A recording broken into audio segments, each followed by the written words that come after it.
नमस्कार। एक बार फिर आपका स्वागत है डेली न्यूज़ चैनल पे। हम आपके लिए लेकर आए हैं देश दुनिया की ताज़ा खबरें। तो देश दुनिया की ताज़ा खबरों के लिए हमारे साथ बने रहिएगा। अगर आप हमारे चैनल पे पहली बार आए हैं तो हमारे चैनल को सब्सक्राइब कर लीजिए। तो चलिए बढ़ते हैं आज की पहली खबर। पीएम मोदी ने अपने भाषण में नहीं लिया चीन का नाम, तो राहुल गांधी ने शायराना अंदाज में किया उन पे वार। मंगलवार को देश के नाम अपने संबोधन में प्रधानमंत्री नरेंद्र मोदी के चीन के साथ जाति गतिरोध और गलवान घाटी की स्थिति का जिक्र तक नहीं किया, जहां चीनी सैनिकों के साथ हुई हिंसक झड़प में हमारे 20 सैनिक मारे गए थे। देश में कोरोना वायरस संक्रमण के फैलने के बाद यह छठी बार था जब प्रधानमंत्री से राष्ट्र के साथ बात की है। गरीबों के लिए योजनाओं पर ही बात की। हालांकि उन्होंने चीन के गतिरोध पर अन्य मंचों पर 2 बार बात की है, एक सर्वदलीय बैठक में और दूसरी बार रविवार को अपने मन की बात रेडियो के दौरान। पीएम मोदी ने आज घोषणा की कि भारत के 80 करोड़ गरीबों के लिए मुफ्त अनाज वितरण योजना नवंबर के अंत तक दिवाली और छठ त्योहारों तक बढ़ाई जाएगी। पीएम मोदी जी ने नागरिकों से मास्क पहनने और सामाजिक दूरियों का पालन करने का भी आग्रह किया, क्योंकि देश आर्थिक गतिविधियों को फिर से शुरू करना है। उन्होंने कहा कि 25 मार्च से देशव्यापी तालाबंदी के कारण लाखों लोगों की जान बच गई थी। यह हाल के महीनों से प्रधानमंत्री का सबसे छोटा संबोधन था। पीएम मोदी का 17 मिनट ने भाषण ने कई लोगों को आश्चर्यचकित किया, जो कि चीन या वायरस से युद्ध को लेकर किसी नाटकीय घोषणा की उम्मीद कर रहे थे। तो चलिए बढ़ते हैं अगली बड़ी खबर की ओर। टिकटॉक पर बैन से चमकी इस स्वदेशी ऐप की किस्मत। जी हाँ, 72 घंटे में 5 लाख डाउनलोड। को बता दें कि सरकार ने टिकटॉक जैसे चीन के 59 ऐप को बंद कर दिया है। चीनी ऐप टिकटॉक पर बैन होते ही भारतीय ऐप चिंगारी की मानव किस्मत पलट गई।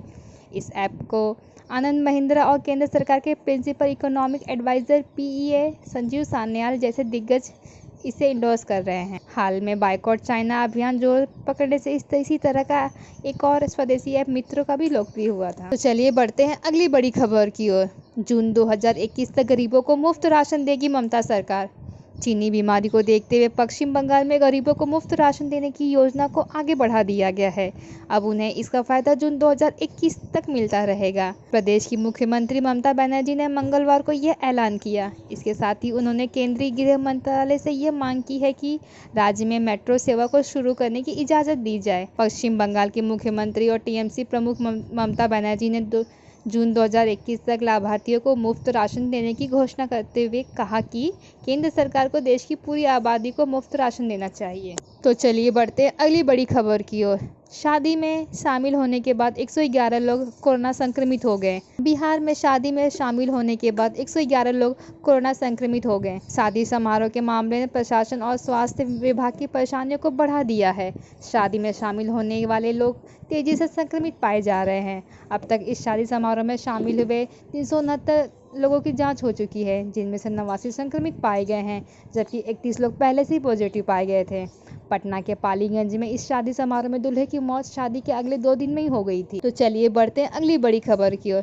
कभी नहीं कहा कि पतंजलि की कोरोनिल दवा से कोरोना का इलाज हो सकता है। कोरोनिल दवा के निर्माण पर जारी नोटिस के जवाब में योग गुरु बाबा रामदेव की पतंजलि आयुर्वेद लिमिटेड ने कहा कि कंपनी ने इस प्रक्रिया में किसी कानून का उल्लंघन नहीं किया। कंपनी के सीईओ आचार्य बालकृष्णन ने कहा कि पतंजलि ने कभी नहीं कहा था कि कंपनी की कोरोनिल दवा से कोरोना वायरस का इलाज हो सकता है। कंपनी ने अपनी सफाई में कहा कि कोरोना कीट नामक किसी भी दवा का उत्पादन करने और उसके घातक वायरस के खिलाफ उपचार के रूप में प्रचारित करने से भी इनकार किया है। कंपनी ने कहा है कि उसके केवल दिव्य स्वसारीवटी, दिव्य कोरोनिल टैबलेट और दिव्य अरुटेल नाम की दवाइयों को एक पैकेजिंग कार्टन में किया था। तो चलिए बढ़ते हैं अगली बड़ी खबर की ओर। प्रधानमंत्री नरेंद्र मोदी ने 16 मिनट के भाषण में 2 बार छठ का जिक्र क्यों किया? राज्य में अक्टूबर-नवंबर में चुनाव होने वाले हैं, क्या इसलिए? जी हाँ, प्रधानमंत्री नरेंद्र मोदी के देश के नाम संबोधन में इस बात का एहसास हुआ। 16 मिनट के भाषण में मोदी ने सिर्फ एक नई घोषणा की। गरीबों मजदूरों के लिए किए गए इस ऐलान में त्योहारों की बात करते हुए मोदी ने बिहार के लोक पर्व छठ का 2 बार जिक्र किया। प्रधानमंत्री गरीब कल्याण अन्न योजना का विस्तार अब नवंबर महीने के आखिर तक किया जाएगा। 80 करोड़ लोगों को मुफ्त अनाज देने वाली इस योजना के तहत गरीबों परिवार को हर महीने हर सदस्य के हिसाब से 5 किलो गेहूं या चावल और प्रति परिवार को 1 किलो दाल मुफ्त मिलती रहेगी। मोदी जी ने नवरात्रि, दशहरे और दीपावली की बात की। साथ ही पश्चिम बंगाल के मशहूर पूर्व पर्व दुर्गा पूजा का भी जिक्र किया। बंगाल में भी अगले साल चुनाव है।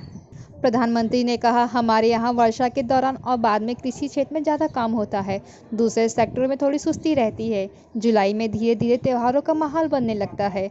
मोदी ने गुरु पूर्णिमा, सावन, 15 अगस्त, रक्षाबंधन, जन्माष्टमी, गणेश चतुर्थी, ओणम, नवरात्रि, दुर्गा पूजा, दशहरा, दिवाली और छठ पूजा का जिक्र किया।